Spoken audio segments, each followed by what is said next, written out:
오늘은 특별히 예수님의 부활에 관한 부분들을 나누고 있어요. 그리고 지난주는 예수님의 죽음, 십자가에 대해서 같이 나눴어요. 여러분, 우리 기독교에 있어서 신앙의 근본은 바로 예수님의 십자가의 죽음과 바로 부활이라고 볼 수가 있습니다. 그러면 예수님의 그 십자가의 죽음과 부활이 나하고 무슨 상관이 있느냐, 이 부분을 우리가 생각할 수 있다는 것이죠. 그래서 오늘은 예수님의 그 십자가의 죽음과 부활을 통해서 우리에게 주어지는 유익, 우리에게 주신 은총, 우리에게 주신 복이 무엇인지를 같이 한번 살펴보려고 그래요. 자, 첫 번째로 우리 같이 읽어봅시다. 첫 번째로 뭐라고 써 있죠? 읽어봅시다. 시작. 죄 사함과 의롭다 하심을 얻게 되었습니다.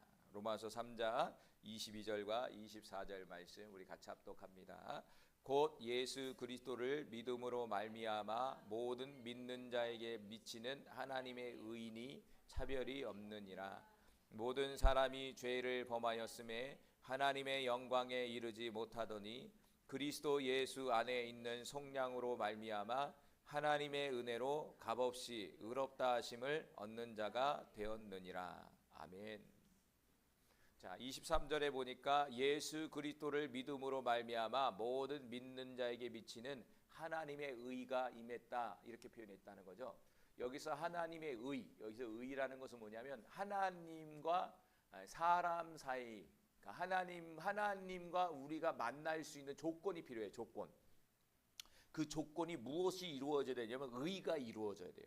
그런데 하나님은 의로운 분이어갖고 의를 이루셨어요. 근데 문제는 뭐냐면 인간이라는 존재는 의를 이룰 수가 없었다는 거예요. 그 이유가 뭐냐면 죄 때문에 그렇다는 거예요. 그러니까 죄로 인해서 의를 이룰 수 없으니까 하나님과 교통이 일어나지를 못하는 거예요. 하나님 또한 교통하고 싶은데 하나님 당신만 의를 이루고 교통하고 싶은 인간들은 의를 이루지 못하니까 중간에 담이 생겨버리는 거예요. 마치 막힌 담이 생겨버린 거예요. 그러니까 담이 생기니까 오고 가지 못하는 거죠. 우리나라도 남과 북이 이렇게 갈라졌잖아요. 그걸 우리는 뭐라고 그러죠? 휴전선이라고 그러잖아요. 휴전선이 있어서 넘어갈 수가 없어. 오고 갈 수가 없어요. 똑같은 거예요. 오늘 본문에도 인간이라는 존재가 의를 이룰 수 없기에 하나님과 교통할 수가 없는 거예요.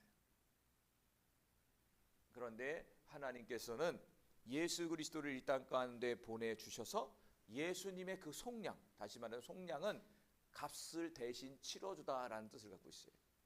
대신 값을 치러줌으로 말미암아 하나님이 우리가 죄가 없다라고 선언하시고 그것을 의롭다 하셨다라고 말씀해 주고 있는 거예요. 원래는 죄를 가지고 있는데 대신 값을 치러줌으로 말미암아 그 값을 치러졌다고 인정해 줌으로 말미암아 하나님이 저와 여러분을 의롭다라고 인정해 주셨다는 얘기예요. 그래서 예수님의 그 십자가의 죽으심과 부활은요, 저와 여러분이 죄 사함을 받고 하나님 앞에 의롭다라고 인정받을 수 있는 조건이다라고 볼 수가 있는 것이죠. 그래서 예수님은 이 땅 가운데 십자가에서 죽으셔야 됐고 더 나아가 죽음으로 끝나는 것이 아니라 부활하셔야 됐다라는 거예요. 이 두 가지가 완전히 성취될 때에 죄인된 인간이라는 존재가 의를 이룰 수 있고 하나님을 만날 수 있는 그런 조건이 만들어지는 거예요. 그럼 저와 여러분은 무엇을 해야 됩니까? 바로 예수님을 영접하고 예수님을 믿어야 된다라는 사실이에요. 할렐루야. 우리 옆 사람과 예수 믿읍시다 해봅시다. 우리 송석자 선생님 예수 믿읍시다. 우리 상준아 예수 믿읍시다. 이렇게 흔들면 안 돼. 의자가 모자라요? 네, 반갑습니다. 그래서 예수님을 믿어야 된다라는 거예요. 자, 에베소 1장 7절 말씀 큰 소리로 한번 읽어봅시다. 시작. 우리는 그리스도 안에서 그의 은혜의 풍성함을 따라 그의 피로 말미암아 속량 곧 죄사함을 받았느니라. 자, 에베소서 1장 7절에 저와 여러분의 죄를 속량하는 방법이 뭐냐면 바로 예수의 피라는 거예요. 그래서 예수님이 십자가에 못 박혀 죽으시는데 그 십자가에서 무엇을 흘렸느냐, 이게 아주 중요하거든요. 그게 뭐냐면 피, 보혈을 흘려주셨다는 거예요. 예수님이 십자가에서 보혈을 흘려야 할 이유가 뭐냐면 바로 저와 여러분의 죄를 사해 주시기 위해서, 저와 여러분이 가지고 있는 이 죄를 씻어 주시기 위해서 바로 예수님은 그 피를 흘리셨다는 거예요.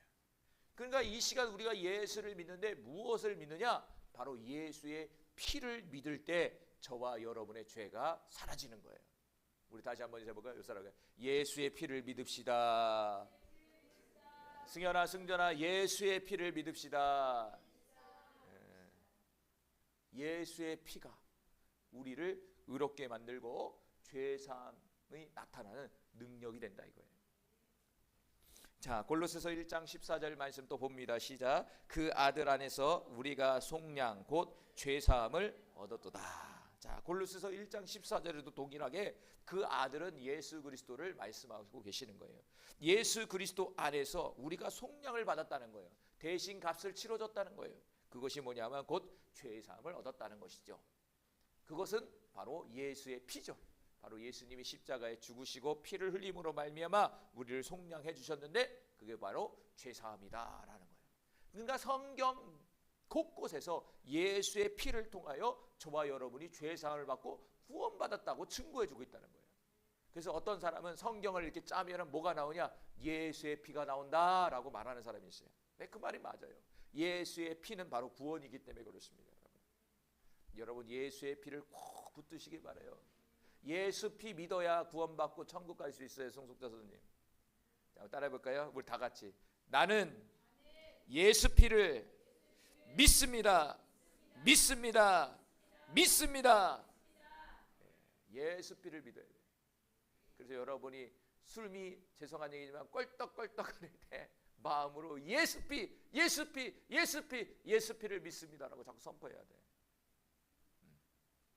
여러분 그 영적으로 잠깐 얘기해 볼게요. 영적으로 얘기하면 죽음 직전에는 두 개가 와요. 뭐가 오냐면 이 사자가 두 개가 오는데 하나는 죽음의 사망의 세력이 하나 딱으로 오고 하나는 천사가 와요. 마지막 순간까지 이 구원받는 사람들의 그 믿음을 떨어뜨리려고 와서 막 이제 충동질 한다고요. 그럴 때 여러분이 예수의 피, 예수의 피를 자꾸 선포해야 돼. 그러면 그 사망 세력이 사라지고 천사가 와서 여러분의 영혼을 데려간다고요. 영적인 눈이 열려야 보이는데 대부분 두 개가 와요. 두 개가 데려가려고 서로. 그래서 죽음의 세력, 사망의 세력이 와서 어디 데려가요? 지옥 끌고 가려고 그러는 거예요. 지옥 가는 사람의 특징이 있어요. 죽었을 때 모습이 얼굴이 찡그러져 있어요. 그리고 안 가려고 그래요. 무서워서. 그런데 천사가 오는 사람은 빨리 가려고 그래. 얘들아 나 간다. 환한 미소 속에서 평안함 속에서 그렇게 딱 영혼이 빠져나가는 모습을 볼 수가 있어요. 우리는 그걸 통해서 죽음 이후에 세계가 있다는 것을 우리는 알 수가 있어요. 여러분 두 가지가 공존한다고 하잖아요. 꼭 천사가 와서 데려가길 바랍니다. 할렐루야.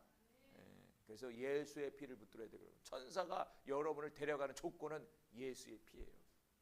그리고 이런 예화도 있어요. 천국 가면 천사가 여러분의 신분증을 확인해요. 암구호를 군대에 가면은 저녁마다 암구호가 있어. 암구호. 적인지 우리 동료인지를 아는 방법은 암구호가 있어. 구호. 암호가 있어. 암호가. 천국의 암호가 뭔지 아세요? 당신은 무엇을 믿습니까? 이렇게 천사가 물어봐요. 천국문에서. 그러면 뭐라고 대답해야 되냐? 예수 피를 믿습니다. 이러면 통과래요. 할렐루야. 갑자기 여러분에게 천국의 문에 갔는데 모르겠는데요. 이러면 큰일 나요. 천국 모르겠는데요. 이러는 순간 죽음의 사자가 와서 천국 갈 사람을 데려가 버린단 말이에요. 여러분 우스갯소리지만 천국의 암호는 예수의 피입니다. 예수의 피. 예수 피가 우리를 구원하셨음을 감사합니다.